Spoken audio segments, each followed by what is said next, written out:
দেহ নামের খাঁচা হতে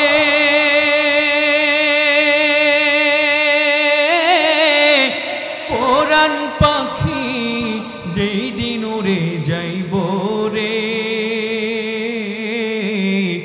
খবর সই না বন্ধু বান্ধব এক নজর দেখিতে ছুটে আইব রে, খবর সই না বন্ধু বান্ধব এক নজর দেখিতে ছুটে আইব রে।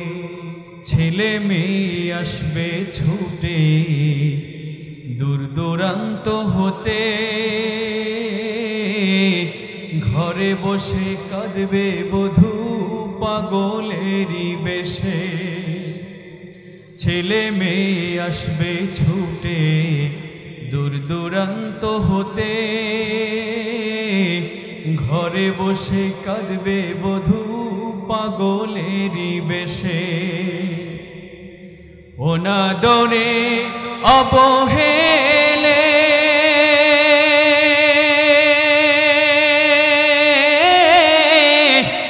রাখবে তোমায় একলা ফেলে,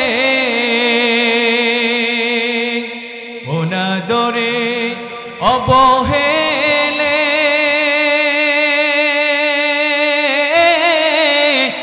রাখবে তোমায় একলা ফেলে, ঘর ছাড়িয়া রাখবে তোমায় উঠানের ওই কোণে রে, এক নজর দেখিতে ছুটে আইব রে। দেহ নামের খাঁচা হতে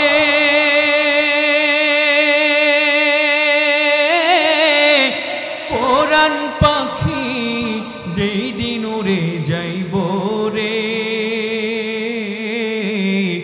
খবর সই না বন্ধু বান্ধব এক নজর দেখিতে ছুটে আইব রে, খবর সই না বন্ধু বান্ধব এক নজর দেখিতে ছুটে আইব রে। আল্লাহ তাআলা বলতেছে, এ ফেরেশতা, আমার বান্দা যখন কঠিন কিয়ামতের ময়দানে উঠবে, আমার বান্দা যখন কঠিন কিয়ামতের ময়দানে, যেদিন কেউ কারোর আপন হবে না, সন্তান বাবাকে চিনবে না, বাবা সন্তানকে চিনবে না, মা সন্তানের পরিচয় দিবে না, স্ত্রী তার স্বামীকে চিনবে না, কেউ কাউকে চিনবে না। এই কঠিন কিয়ামতের ময়দানে আমার বান্দা যখন উঠবে, আমি তখন আমার বান্দার দিকে, আমার বান্দার চেহারার দিকে আমি মালিকের কুদরতি নজর দিয়ে বান্দার দিকে তাকাবো। যারা বলেন না সুবহানাল্লাহ। আমার বান্দার চেহারার দিকে আমি কুদরতি নজর দিয়ে তাকাবো এবং দেখবো আমার বান্দার নাজাতের জন্য কয় নেকি দরকার। আমি আল্লাহ এই যে শব্দগুলো বান্দার আমলনামায় লেখা রাখছি, আমি আল্লাহ এই কঠিন কিয়ামতের ময়দানে আমি আল্লাহ বান্দাকে বাঁচানোর জন্য, বান্দার নাজাতের জন্য আমি আল্লাহ আমার নিজের কুদরতি হাত দিয়া আমার বান্দার নাজাতের জন্য যেই নেকিগুলো দরকার আমি আল্লাহর কুদরতি হাত দিয়া বান্দার আমলনামায় দিয়ে দিব। আল্লাহ নামের সুর সদা হৃদয় মাঝে বাজে,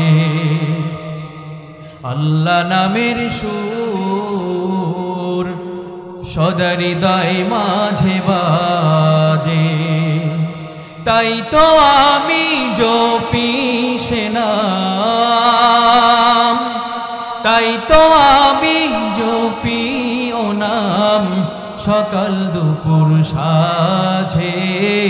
আল্লাহ নামের সুর সদা হৃদয় মাঝে বাজে, ও নাম মুখে যতই জপি ততই মধুর লাগে,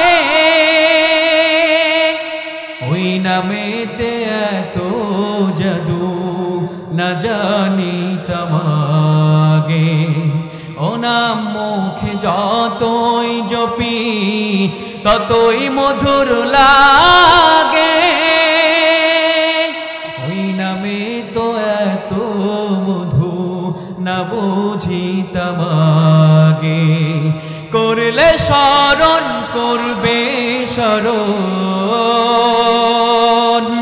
করলে স্মরণ করবে স্মরণ, বলেন কোরআন পাকে আল্লাহ নামের সুর সদা হৃদয় মাঝে বাজে, আল্লাহ নামের সুর সদা হৃদয় মাঝে বাজে। পয়গম্বর মূসা আলাইহিস সালাতু ওয়াস সালামের জামানায় পয়গম্বর মূসা আলাইহিস সালাতু ওয়াস সালাম উনি তো আল্লাহর নবী, উনি আল্লাহর সাথে তুর পাহাড়ে গিয়ে কথা বলে। কিসে গিয়ে? তুর পাহাড়ে গিয়ে কথা বলে। এটা আমরা সবাই জানি, সবারই জানা আছে। তো পয়গম্বর মূসা আলাইহিস সালাতু ওয়াস সালাম তুর পাহাড়ে গিয়া একটি পাথরের আড়ালে গিয়া আল্লাহর সাথে কথা বলে। প্রতিদিনের ন্যায় একদিন যাইতেছেন, হঠাৎ করে জঙ্গল থেকে একটা হরিণ আসছে। আচ্ছা বলেন তো, হরিণ মানুষ দেখলে দাঁড়িয়ে থাকে নাকি পলায়? পলায় না। হরিণ যেখানে মানুষ দেখবে, মানুষের গন্ধ পাইলেই সেখান থেকে দৌড়ে। এরকম ভাবে হরিণ পয়গম্বর মূসা আলাইহিস সালাতু ওয়াস সালাম আসতেছে রাস্তা দিয়া, হরিণটাও পয়গম্বর মূসার দিকে যাইতেছে। এরকম ভাবে হরিণ দেখে পয়গম্বর মূসা নবী দাঁড়িয়ে গেছে, যে দাঁড়িয়ে গেছে যে আমাকে দেখলে হয়তো এখান থেকে ও চলে যাবে। তো দেখে না, ও যতই পয়গম্বর মূসা নবী যতই আগায়, হরিণও তার দিকে তত আগিয়ে এসে বলেন না আল্লাহু আকবার। তো যখন মূসা নবী দাঁড়িয়ে গেলেন, হরিণটা মূসা নবীর কাছে আসলেন, এসে তাকে সালাম দিলেন। সালাম দিয়ে বলতেছে যে পয়গম্বর মূসা নবী, আপনি তো আল্লাহর সাথে কথা বলেন, আপনি তো আল্লাহর সাথে কথা বলেন। আমাদের এই জঙ্গলের ভিতরে একটা পুকুর আছে, এখানে আরো অনেক জীব জন্তু জানোয়ার বসবাস করে। এখানে অনেক দিন যাবত আমাদের এই পুকুরের ভিতরে পানি নাই, আমাদের একটু পানির প্রয়োজন, না হলে আমরা তো তৃষ্ণায় মারা যাব। আপনি তো আল্লাহর সাথে গিয়ে কথা বলেন, তো আপনি কি আল্লাহকে একটু জিজ্ঞাসা করবেন যে আল্লাহ যেন একটু বৃষ্টির ব্যবস্থা করে দেয়, আমাদেরকে যেন একটু পানির ব্যবস্থা করে দেয়। তো পয়গম্বর মূসা নবী বলেছে ঠিক আছে, আচ্ছা ঠিক আছে, তুমি যাও, আমি আল্লাহকে গিয়ে বলবো। পয়গম্বর মূসা নবী তুর পাহাড়ে গিয়া আল্লাহকে ডাক দিয়ে বলতেছে, আল্লাহ ওই জঙ্গলের ভিতরে তোমার কিছু মাখলুক আছে, তোমার কিছু জীব জন্তু জানোয়ার আছে, দীর্ঘদিন যাবত ওই জঙ্গলের ভিতরে পানি নাই। ও আল্লাহ, তোমার কি কোনো খবর নাই? তুমি কি দেখো না? আল্লাহ বলতেছে, মূসা অবশ্যই আমি দেখি। তাহলে পানি দাও না কেন? বলে পানি দিব। পয়গম্বর মূসা নবীর তো সাংঘাতিক চেয়ার, সে তো খুব রাগী একজন নবী। নবীদের ভিতরে সব থেকে রাগী নবী কোনটা বলেন তো?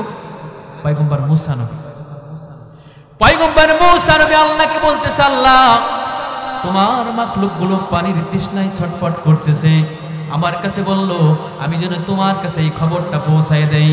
ও আল্লাহ, তুমি কি তোমার মাখলুক গুলো মেরে ফেলবা নাকি? তুমি কি একটু পানির ব্যবস্থা করবা না? ও আল্লাহ, একটু পানির ব্যবস্থা করে দাও।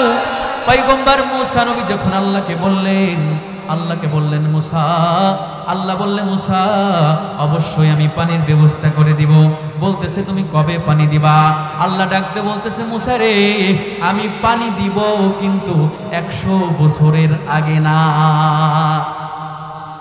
আল্লাহ বলতেছে, মূসা আমি 100 বছর পরে পানির ব্যবস্থা করব।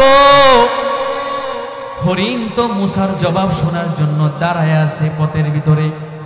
যখন আল্লাহ বলছে 100 বছর পরে পানি দিব, পয়গম্বর মূসা নবী তো আর ওই রাস্তা দিয়ে যাবে না, কারণ জানে হরিণ তো দাঁড়ায় আছে, তাকে খবর দিতে হবে আল্লাহ কি বলছে, এই কথাটা না শুনে তো যাবে না।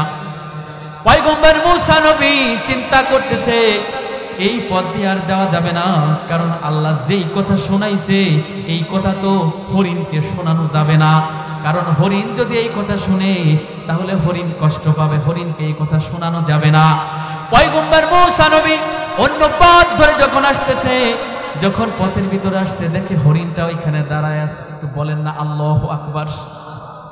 হরিণটা পথের ভিতরে মুসা নবীর জন্য অপেক্ষা করতেছে। হরিণ ডাকতে বলতেছে, ও আল্লাহর নবী মুসা, আল্লাহ পানির কথা কি বললো আমাকে একটু শোনান। মুসা নবী ডাকতে বলে, হরিণ, আল্লাহ যেই কথা বলছে ওই কথা তোমার আর শোনা লাগবে না। বলে, কেন মুসা? আল্লাহ বলেছে তাহলে আমাকে বলতেই হবে, আমার শুনতেই হবে, আমি অবশ্যই আল্লাহ কি বলেছে ওইটা আমার জানতে হবে। বলতেছে, হরিণ, আল্লাহ যা বলছে ওইটা তোমার শোনার কোনো দরকার নাই, তুমি বাড়ি চলে যাও, কারণ এই কথা শুনলে তুমি কষ্ট পাবা। হরিণটা তখন ডাকতে বলতেছে, মুসা রে, আমার আল্লাহর দয়া বেশি নাকি তোমার মুসার দয়া বেশি? বলতেছে, মুসা, তোমার দয়া বেশি নাকি আমার আল্লাহর দয়া বেশি? তুমি বলো আল্লাহ কি বলেছে। বারবার যখন পিরাপিরি করলেন, পিরাপিরি করার পরে পয়গম্বর মুসা আলাইহিস সালাতু ওয়াস সালাম হরিণকে বললেন, হরিণ রে, আল্লাহ বলছে পানি দিবে, কিন্তু 100 বছর পরে আল্লাহ পানি দিবে। সুবহানাল্লাহ। হরিণ এই কথা শোনার সঙ্গে সঙ্গে আল্লাহর শুকরিয়া আদায় করলেন, বললেন আলহামদুলিল্লাহ। যখন হরিণ আলহামদুলিল্লাহ বললেন, পয়গম্বর মুসা নবী রেগে গেলেন। বলতেছে, হরিণ রে, তুই কেন আলহামদুলিল্লাহ বললি? 100 বছর কি তুই বাঁচবি? হরিণকে বলতেছে, হরিণ, তুই যে আলহামদুলিল্লাহ বললি, তুই কি 100 বছর বাঁচবি?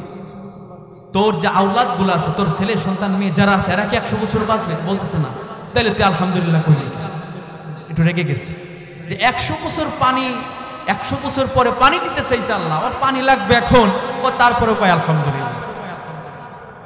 হরিণটা তখন ডাক দেয়া বলতেছে, ও মুসা, আমার আল্লাহ তো 100 বছর পরে পানি দিতে চাইছে, এই জন্য আমি আল্লাহর শুকরিয়া আদায় করলাম। আমার আল্লাহ যদি বলতো কিয়ামতের আগে আমি পানি দিব না, তাহলে আমি হরিণের অবস্থা কি হইতো? পয়গম্বর মুসা নবী এই কথা চিন্তা করেন নাই যে এত সুন্দর একটা উত্তর হরিণের মুখ থেকে বের হয়ে যাবে। হরিণ বলতেছে, এ মুসা, আমার আল্লাহ যদি কিয়ামতের আগে পানি না দিত তাহলে আমি হরিণের কি উপায় ছিল? আমার আল্লাহ তো 100 বছর পরে পানি দিতে চেয়েছে। সুবহানাল্লাহ।